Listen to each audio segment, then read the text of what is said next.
特首梁振英發表任內第3份施政報告，強調要扭轉供求失衡嘅情況。重中之重嘅房屋政策有咩新對策呢？先睇下公營房屋。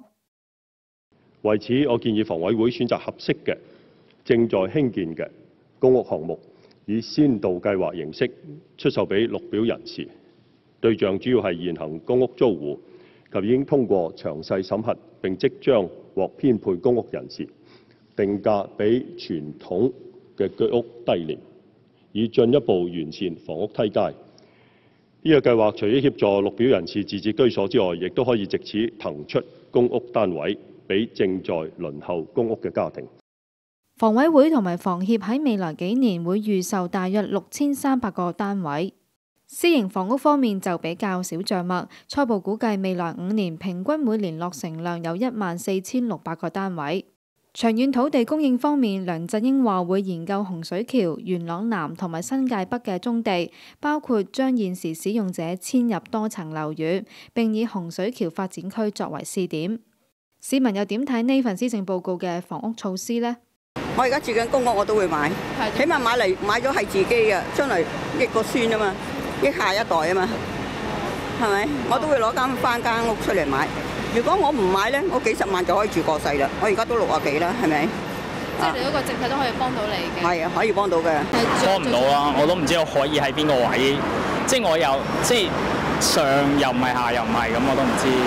即係而家你睇有啲人話係做五六年嘢就已經可以買到樓，儲多個首期啊嘛。咁我真係睇唔出我哋即係香港年青人點樣可以做到呢樣嘢。立法會議員謝偉銓話，施政報告嘅房屋政策都比過去2份較為實際，但就忽略咗夾心階層嘅住屋需要。譬如我自己向來都覺得係置業階梯要加嘅，因為過往咧就係出租公屋、居屋就私樓，咁而家咧就加咗一個咧就係有啲公屋可以出售，就係新建嘅，因為呢個就係基本上可能喺嗰個各方面嚟講咧，比啲公屋即係有唔同嘅，或者有啲提升噶嘛。